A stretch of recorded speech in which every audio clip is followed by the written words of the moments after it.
हाँ, नमस्कार मित्रों, मैं राकेश गौतम शिव स्कूल अरुआ के YouTube चैनल पर आपका हार्दिक स्वागत करता हूं, अभिनंदन करता हूं। प्यारे विद्यार्थियों, आज मैं फिर हाजिर हूं आपके समक्ष आपका महत्वपूर्ण प्रकरण लेके।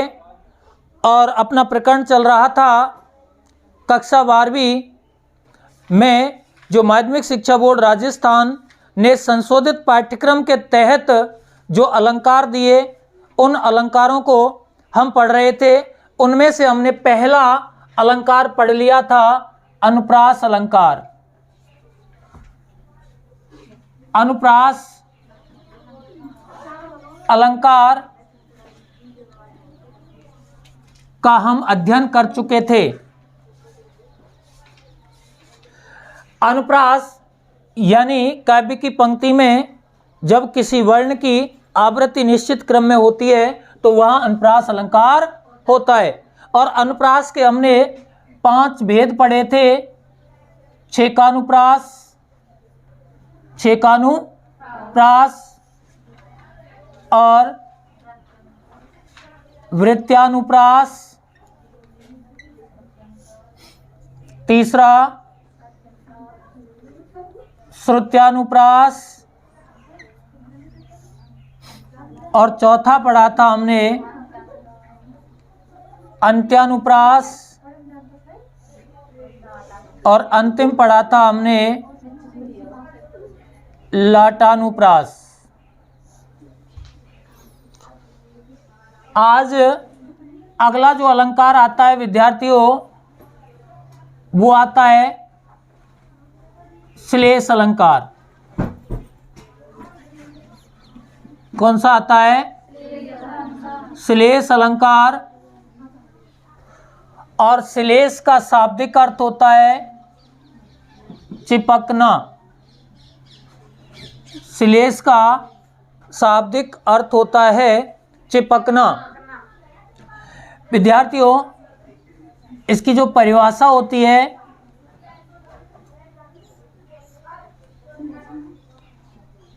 जब काव्य की पंक्ति में, जब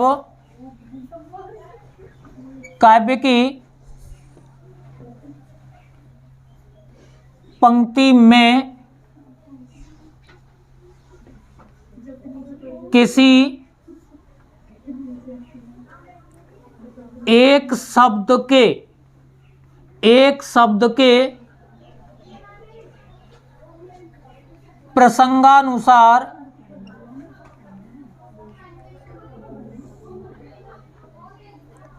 भिन्न भिन्न अर्थ ग्रहण किए जाएं, भिन्न भिन्न अर्थ ग्रहण किए जाएं, तो वहां श्लेष अलंकार होता है। देखिए प्रिय विद्यार्थियों, जब किसी काव्य की पंक्ति में एक शब्द के अनेक अर्थ ग्रहण किए जाएं, यानी प्रसंग के अनुसार, तो वहां पर श्लेष अलंकार होता है। किसी भी एक शब्द के एक से अधिक अर्थ ग्रहण किए जाएं तो वहां पर श्लेष अलंकार होता है। जैसे सुवर्ण को ढूंढत फिरें,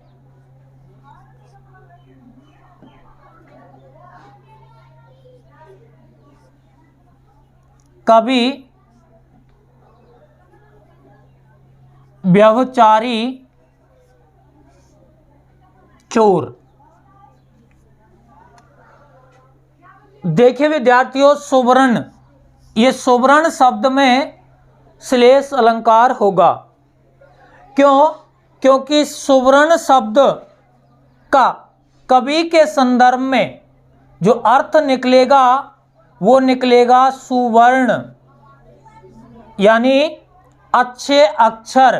कैसा निकलेगा? सुवर्ण या अच्छे अक्षर। और इस सुवर्ण का व्यभिचारी के संदर्भ में अर्थ निकलेगा सुंदर, यानी व्यभिचारी होता है वो क्या ढूंढता है? सुंदरता ढूंढता है। और चोर के संदर्भ में क्या निकलेगा? सुवर्ण यानी सोना। क्या निकलेगा? जो मूल्यवान धातु होता है वो सोना। यानी एक सुवर्ण शब्द के भिन्न भिन्न संदर्भों में भिन्न भिन्न अर्थ ग्रहण किए गए, इसलिए इसमें कौन सा अलंकार हो गया? श्लेष अलंकार हो गया। दूसरा देखिए, पानी गए न उबरे मोती मानुष चून। देखिए पानी में कौन सा अलंकार होगा? श्लेष अलंकार होगा। और पानी के अर्थ, मोती के जो संदर्भ में अर्थ निकलेगा वो क्या निकलेगा? चमक। क्या निकलेगा? चमक। और मनुष्य के संदर्भ में पानी का अर्थ निकलेगा इज्जत। क्या निकलेगा? इज्जत। और चून जो आटा होता है उसके संदर्भ में अर्थ निकलेगा जल। तो विद्यार्थियों, जब काव्य की पंक्ति में किसी एक शब्द के प्रसंगानुसार भिन्न भिन्न अर्थ ग्रहण किए जाएं तो वहां श्लेष अलंकार होता है।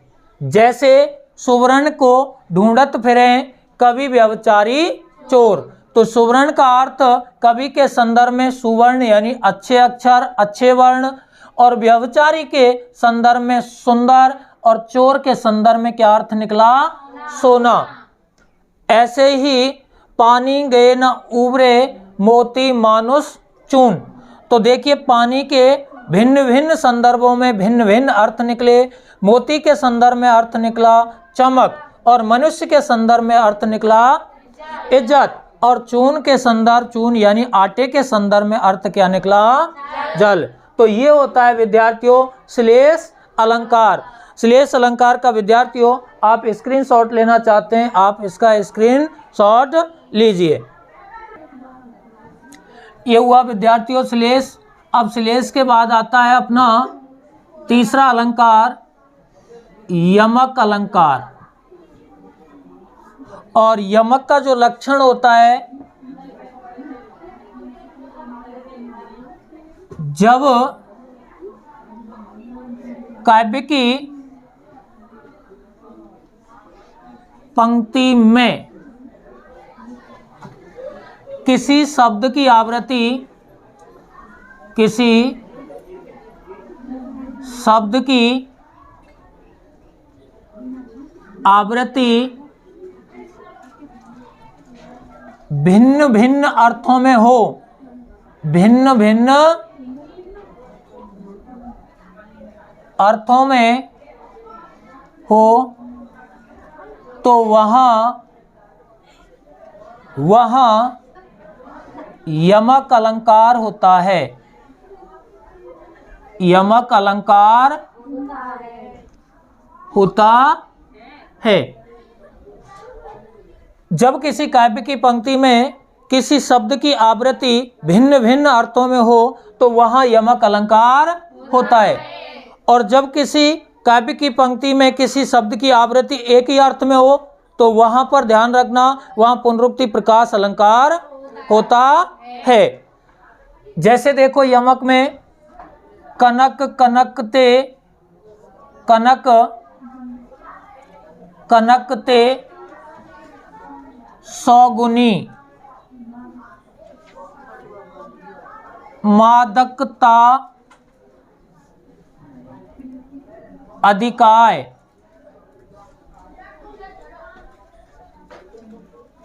या खाए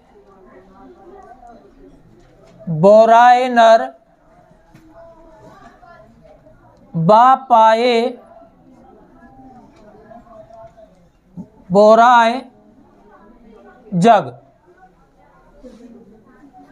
देखिए कनक कनक यानी एक ही शब्द की आवृत्ति अलग अलग हुई और इनके जो अर्थ लिए गए, पहले का अर्थ लिया गया सोना और दूसरे का अर्थ लिया गया धतूरा। दूसरे का क्या लिया गया? धतूरा लिया गया। इसलिए यहाँ पर इस पंक्ति में कौन सा अलंकार हुआ? यमक अलंकार हुआ। इधर देखिए, 3 बेर खाती थी वे 3 बेर खाती हैं। देखिए इस बेर शब्द का अर्थ देखिए, 3 बेर खाती थी वे 3 बेर खाती हैं। 3 बेर यानी 3 बार। क्या? 3 बार। और इसका मतलब जो हमारे झाड़ होते हैं उन झाड़ों में क्या लगते हैं? फल लगते हैं। कौन से? बेर के। ठीक है, तो यानी बेर शब्द की जो आवृत्ति हुई है यानी एक से अधिक बार, यानी एक बार हो गई। यानी जहां भी किसी शब्द की आवृत्ति भिन्न भिन्न अर्थों में हो जाए तो वहां पर यमक अलंकार होता है। तो बेर शब्द की आवृत्ति हुई और बेर शब्द के अलग अलग अर्थ ग्रहण किए गए, इसलिए यहाँ पर कौन सा अलंकार होगा? यमक अलंकार होगा। प्यारे विद्यार्थियों, यदि इसका स्क्रीनशॉट लेना है आप इसका स्क्रीनशॉट लीजिए। अगला देखिए विद्यार्थियों, यानी हमने अलंकार जब बताए थे 2 प्रकार के होते हैं। एक होते शाब्दी अलंकार यानी शब्दालंकार, शब्दालंकार,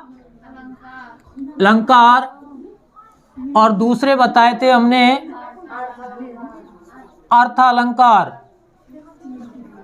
अर्थालंकार। तो आपके माध्यमिक शिक्षा बोर्ड ने जो संशोधित पाठ्यक्रम जारी किया है उसमें शब्दालंकार 3 रखे थे। एक तो अनुप्रास, श्लेष, और यमक, ये 3। अब अगला आता है अर्थालंकार, यानी जब काव्य की शोभा अर्थ के आधार पर होती है तो वहाँ अर्थालंकार होता है। शब्दालंकार में हम शब्द को परिवर्तित करके उसका पर्याय शब्द नहीं रख सकते थे, लेकिन यहाँ पर यदि हम शब्द का पर्यायवाची भी रख सकते हैं। अर्थालंकार में विद्यार्थियों आपका एक ही अलंकार दिया गया है जिसका नाम है उपमा। जिसका नाम क्या है? उपमा अलंकार। यानी उपमा अलंकार जब काव्य की पंक्ति में उपमेय व उपमान में समानता बताई जाए, उपमेय व उपमान में समानता बताई जाए। प्यारे विद्यार्थियों, ये उपमेय और उपमान में विद्यार्थी बहुत भ्रमित होते हैं। यानी उपमेय का मतलब होता है, यानी इसका संबंध सीधा मनुष्य से होता है। किससे होता है? और इसका जो संबंध होता है वो प्रकृति से होता है। किससे होता है? प्रकृति से होता है। जैसे देखो उपमेय, उपमेय की बात करें तो जहां जिसकी तुलना की जाए, जिसकी समानता की जाए, और उपमान जिससे समानता की जाए तो वह उपमान होता है। तो इसका जो हम लक्षण लिखते हैं कि जब काव्य की पंक्ति में भिन्न व्यक्ति या वस्तु के गुण, रंग आदि के आधार पर समानता प्रकट की जाए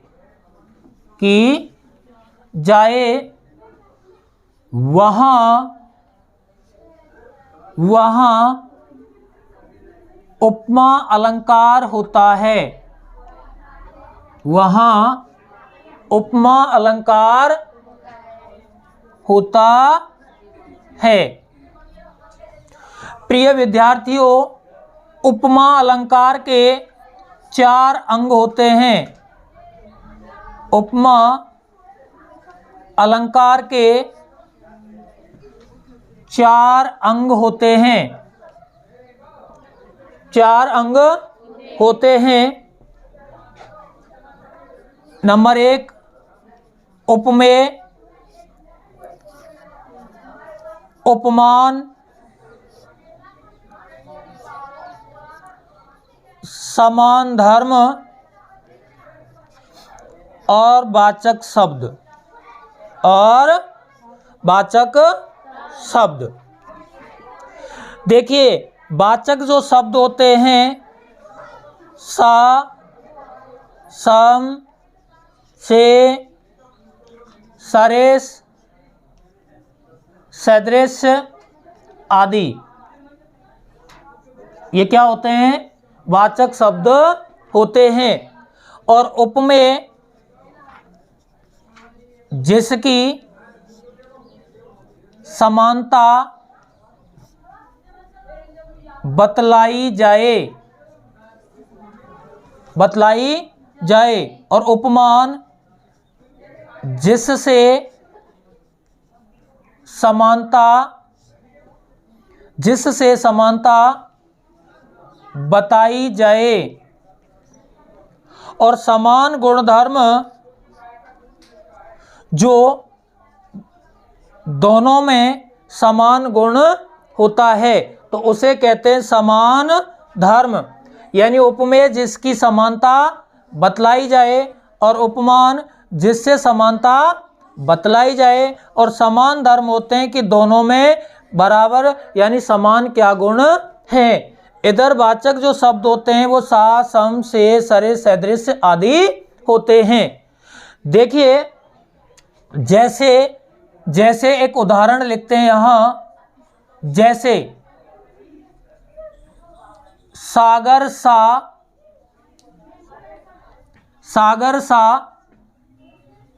गंभीर हृदय हो।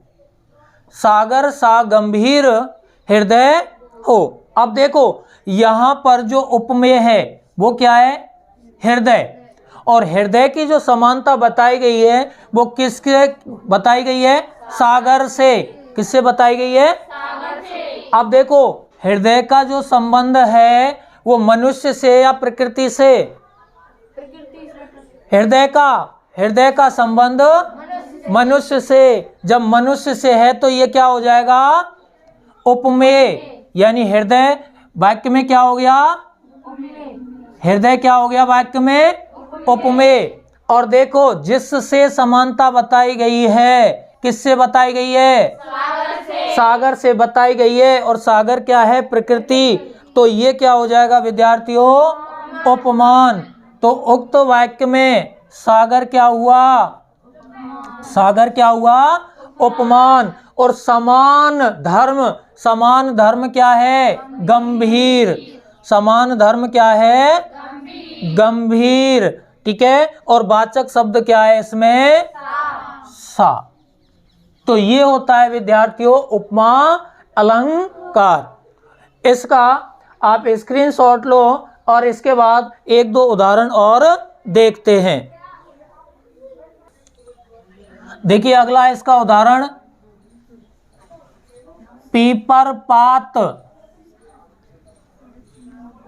सरिस मन डोला।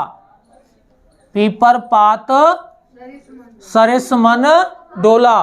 पहले तो आप इसे सरिस से यानी वाचक शब्द से ही क्या कर लेंगे? पहचान लेंगे। अब देखो, इसमें उपमा के 4 अंगों का प्रयोग किया गया है। अब ये जरूरी नहीं होता कि भाई चारों अंगों का भी प्रयोग किया गया हो।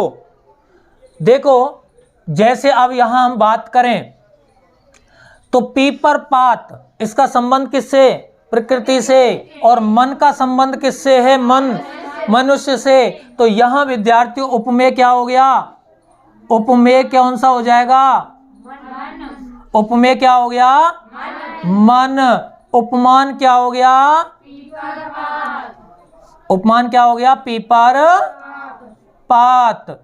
ठीक है। और देखिए वाचक शब्द कौन सा हो गया? वाचक शब्द कौन सा हो गया? सरेस। क्या हो गया? सरेस। और समान धर्म क्या हो गया? समान धर्म क्या हो गया? डोला। क्या हो गया? डोला। ऐसे ही विद्यार्थियों जैसे कोट कुलिस सम वचन तुम्हारा, कोट कुलिस सम वचन तुम्हारा, तो आप किससे पहचान लेंगे? वाचक शब्द से इसे पहचान लेंगे। कौन सा अलंकार है? उपमा अलंकार। कौन सा? उपमा अलंकार। अब देखो वचन का संबंध किससे? वचन कौन बोलता है? ठीक है। अब कोट कुलिस का संबंध प्रकृति से हो जाएगा। ठीक है। और यहां पर ये वाचक शब्द हो जाएगा, लेकिन यहां समान धर्म नहीं दिया गया है। ठीक है। तो जहां चारों अंगों का प्रयोग हो जाए वहां पूर्णोपमा कौन सा होता है? वहां पूर्णोपमा अलंकार होता है। और जहां पर किसी अंग को गायब कर दिया जाता है वहां कौन सा होता है? लुप्तोपमा अलंकार होता है। तो ये विद्यार्थियों आपकी राजस्थान माध्यमिक शिक्षा बोर्ड का जो संशोधित पाठ्यक्रम था कक्षा 12वीं की अनिवार्य हिंदी का, जिसके अंतर्गत आपके 4 अलंकार दिए गए थे और 4 में 3 दिए गए थे शब्दालंकार और 1 दिया गया था 1 दिया गया था अर्थालंकार और 3 दिए गए थे शब्दालंकार। उनका हमने विस्तार पूर्वक अध्ययन किया। विद्यार्थियों अंत में आपसे बस एक निवेदन करना चाहूँगा, वीडियो को ज़्यादा से ज़्यादा देखें। अगर आपको वीडियो पसंद आए तो इसे लाइक करें और अपने साथियों के साथ इसे शेयर करना ना भूलें। और यदि आप पहली बार इस YouTube चैनल पर पधारे हैं तो इसे सब्सक्राइब अवश्य करें और सब्सक्राइब के साथ बेल आइकन का बटन प्रेस करें, जिससे आपको फ़ायदा होने वाला है कि जब भी हमारा कोई नया वीडियो अपलोड होगा तो उसकी सूचना आपको सबसे पहले मिल जाएगी। Okay, thank you.